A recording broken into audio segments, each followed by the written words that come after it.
Hi guys, it's Angela from the App Brewery, and in this lesson, we're going to deep dive into how exactly does the internet actually work? Because here's this thing that we use every single day, and we completely take it for granted. So before we start developing awesome websites and web apps for people to access through the internet, it's really important that we understand the fundamentals of how the internet actually works. So what exactly is the internet? Well, a lot of people think of it as a cloud, something that's hanging around in the sky. It's super complex, super difficult to understand. But actually, that's not it at all. The internet is really simple. All it is just a long piece of wire. And the wire connects different computers to each other. So you might have one computer that's in Seattle and another computer that's in London, and they can talk to each other and transfer data through this giant wire. Now, some of these computers attached to the internet have a very special job. They have to be online 24/7, ready to serve you all of the data and the files that you are requesting when you try to access websites. And the computers that are doing that job, we would call a server. And the computers that any user would use to access the internet is called a client. Now, you can imagine a web server as a giant library that's open 24/7. And you can go in there at any hour of the day and request, I want to see Google's homepage, or I want to see the latest post on TechCrunch. And it would be able to serve you with all of the files and data that you would need to be able to view whatever website it is that you requested. Now, you can imagine if there's a library that's big enough to house all of these websites, then it's going to be pretty difficult to quickly locate the thing that you want out of this giant library, right? So how is this problem solved on the internet? Well, let's say that you're sitting at home on your computer and you type in google.com because you want to head over to the main Google homepage. What happens behind the scenes is that your browser will send a message to your internet service provider. So these are the people who you pay to be able to access the internet. And if you're in the US, that's a company like AT&T or Comcast. And if you're in the UK, then that would be something like BT or TalkTalk. Now, the message that you're sending the ISP is, I want to see google.com. And the ISP will then relay that message to something called a DNS server, a domain name system server. And a DNS server is essentially just a souped up phone book.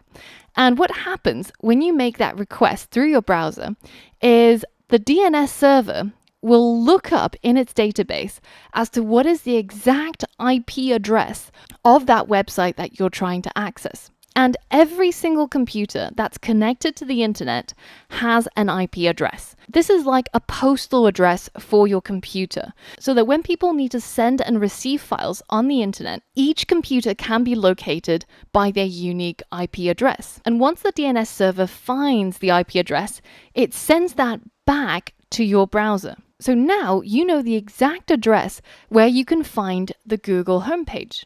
So the next thing that happens is you will send a direct request to that address through your internet service provider. And this message will be delivered via what's called the internet backbone. Now, the internet backbone isn't some sort of analogy for some clever programming. It's literally the backbone of the internet. And if you head over to submarinecablemap.com, you can view all of the underwater cables that power the internet. And the internet is made up of these huge, sprawling masses of wires connecting all of the world's internet users. As you can imagine, it's a pretty complex world out there. Now, if I'm sitting in London and I want to see a website that's hosted in the United States, then my browser would have to make a request that goes through one of these cables under the Atlantic Ocean in order to reach the United States. And once that computer has received my request, they'll send back all of the relevant data again through these giant cables.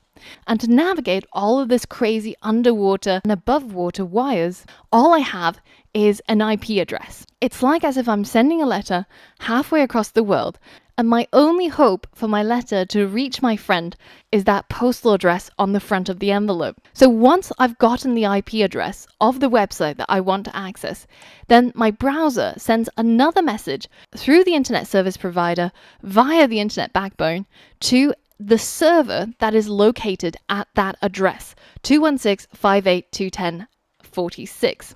And the computer that's located at that address is, of course, the Google server. And on this server, there's all of the files that I would need in order to be able to view the Google homepage.